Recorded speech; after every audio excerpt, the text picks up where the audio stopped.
and I'm down on my knees again. Thank you for the happiest year of my life. Oh, thank you for the happiest year of my life. These are the 3 most common penalties in lacrosse and how you can avoid them. First is the push in the back. Now the rule of thumb to avoid this is if you can see their numbers on their back, do not push them. Instead, work to get around them to their side or front. That way you can work on them from there. Next penalty is the slash. This one is one of the most common because people are always swinging their sticks. Now the general rule of thumb to avoid this one is always hit between the nips and the hips. If you go outside of that, you're likely to get a penalty. You don't want to hit them down here. You don't want to hit them anywhere above the shoulders. You definitely don't want to hit them in the back. That's an easy call. Third penalty is check to the head. This one's very common and it's very obvious for the refs because as soon as you hit their helmet, it makes a loud sound and it makes it an easy call for the ref. To avoid this, you always want to make sure you're keeping your stick in a neutral position where you can make checks from side to side and front to back. And you don't want to be coming over top, swinging down, because that's an easy way to accidentally come down on the head. Follow for more ways to improve your lacrosse game. If this helped you, make sure you tag your Lax Bros in the comments so they can get better too.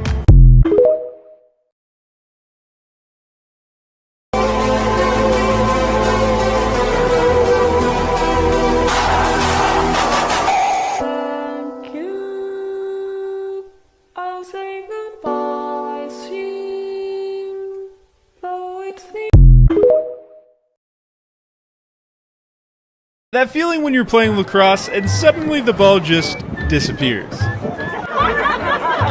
Where is that thing?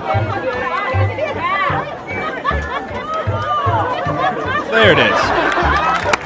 I would not want to be that guy.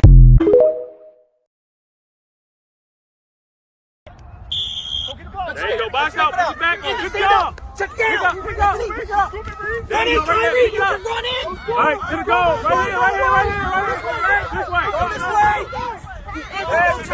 Good flip! That's all right, Kyrie! That's all right, Kyrie! You alright? You gotta make it right!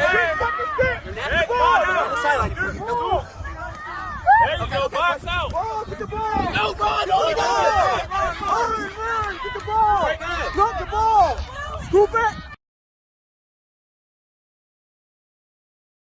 Don't let me go, and if it's right, I don't care how long it takes, as long as I'm with you. You know, this has been designed light enough for an attackman, but make sure you mention it's stiff enough for a face-off midi or a defenseman. Obviously talk about it's got a gradual offset, higher pocket, make sure to talk about the smooth release. Hey, were you just bouncing that off the crossbar? Yeah. Hey, did you guys get that? I think you just did that like 8 or 9 times.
To the gear of a Division III lacrosse player. We don't know how tall your girlfriend is. When we saw her, she was on her knees. I cannot get tired of Cause every time he caught, he was steady incarcerated. You play lacrosse? You want to start this spring?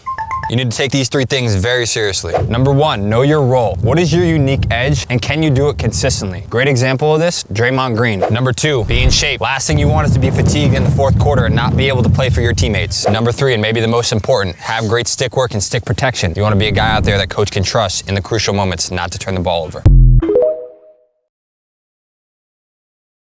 This lacrosse player committed to play in college as an 8th grader. His name is Eric Spanos, and on February 22nd, 2017, just 1 month into his 8th grade spring, he committed to play for the University of Maryland. Now he's a top offensive player on Maryland lacrosse, and he uses his 6'5", 220-pound frame to absolutely crush defenders. And you want to know something crazy?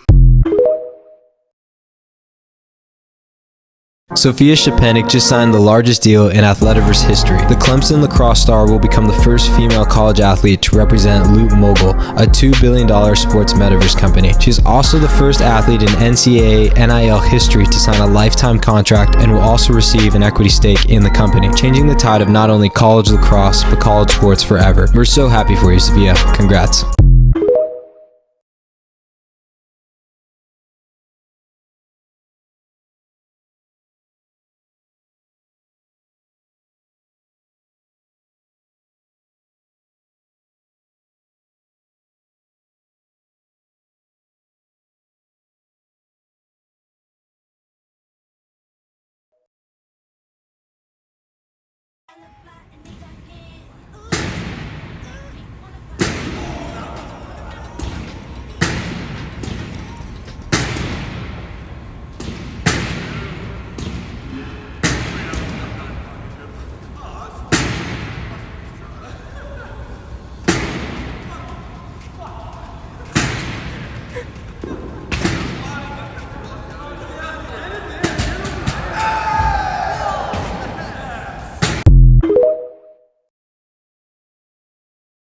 Which lacrosse celebration is best? Starting with number 5 here, the Sharpie celebration. After he scores, Alex Trippi takes the lacrosse ball and signs it with a Sharpie in his sock. And at number 4, we have the Duck Duck Goose. After Chris Gray scores this ridiculous backhand, he plays a little Duck Duck Goose with the boys. Pretty savage if you ask me. And number 3 is the bike celebration. After he scores, he starts pretending to ride an exercise bike. Not gonna lie, this one is a little sus to me, but what do you think? And at number 2, we have the Jamaican bobsled team. After Tahoka scores this nasty backhand, he and the boys get down and act like they're steering a bobsled. And at number 1, we have the RKO out of nowhere celebration. Bubba Fairman scores a behind the back and hits him with the RKO. So I have a question for you.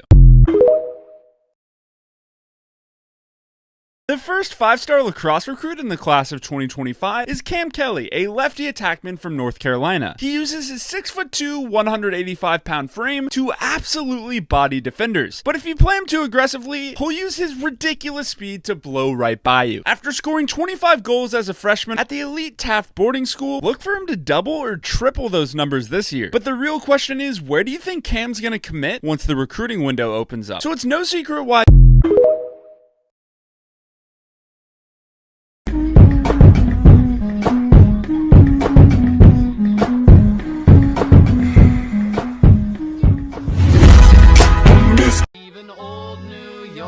was once New Amsterdam. Why they changed it, I can't say. People just liked it better that way. Take me back to Constantinople. No, you can't go back to Constantinople. Been a long time gone. Constantinople, why did Constantinople get the works? I got this hat for $5.99 at the thrift store, and I wanted to see how good it was. We had to make some adjustments to the bottom string, but overall it wasn't strung terribly. The goal was to hit the corner target, and I was not very close. For some reason, this stick had so much whip, I had to restring it, and it took me a long time. I was stringing until it got dark, and when I came back, I was still missing. But after some adjustments, we finally got the job done. You're a freshman on the road against the #1 team in the nation. Averaging 20 goals a game, you're supposed to be nervous. The stage is supposed to be too big for you. Not for 19 in red.